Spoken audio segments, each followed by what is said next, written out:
Les forces armées russes progressent à l'ouest de Volnoï. Paul et l'artillerie tirent aux abords de Kamyshevka. À Shevchenko, les combats se déroulent dans la partie sud, d'où nos forces ont lancé un assaut sur les abords nord. Nos forces progressent le long des ceintures forestières jusqu'à Voskresenka, dans la région de Komar. Les forces armées russes progressent à l'ouest de Fyodorovka. Après la libération du village de Perebudova, les forces armées russes renforcent leur position au nord de Komar en vue d'une nouvelle avancée vers Podubnoï. À l'est de Yalta, les forces armées russes ont occupé une tête de pont assez importante. Sur le front Pokrovski, les forces armées russes ont pénétré profondément dans les défenses ukrainiennes dans la région de Novosergueyevka et Novonikolaïevka. L'avancée dans certaines zones a varié de 700 mètres à 1 km. Des progrès ont été enregistrés dans la construction à Oudachny. Sur le flanc est, les combats se poursuivent pour le deuxième jour aux abords de Novo-Ekonomicheski.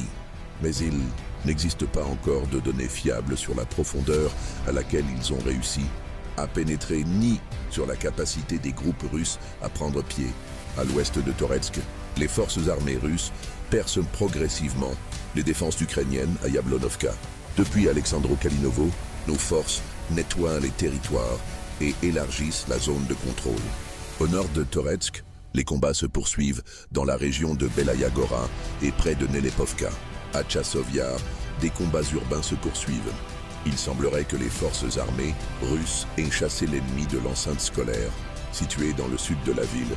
En direction de Seversky, une bataille acharnée se déroule à Serebrianka. Les opérations militaires se poursuivent dans la région de Verkhnekamenskoye. Sur le front de Krasnoliman, les forces armées russes consolident une tête de pont dans la région de Petrovskoye. Des combats de contre-attaque se déroulent à Novimir et des combats de position se déroulent dans les régions de Pavlovka et de Torskoye. En direction de Kupiansk, des combats se déroulent le long du périmètre nord de la ville. Des combats ont lieu à Golubovka. Des combats de position se déroulent à l'ouest de Dvurechnaya. Aucun changement de situation n'a été signalé dans la section de Kharkiv. Dans la région de Soumy, nos militaires ont repoussé plusieurs nouvelles attaques des forces armées ukrainiennes dans la région de Tyotkino et de Novi Put. L'ennemi subit des pertes, mais poursuit ses attaques constantes. Dans la région de Soumy, d'intenses combats se poursuivent à Yunakovka et Andreïevka. Les forces armées ukrainiennes contre-attaquent constamment.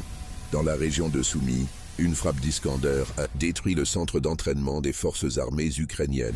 Au cours de la nuit, les forces de défense aériennes ont intercepté 23 drones ukrainiens au-dessus de 3 régions.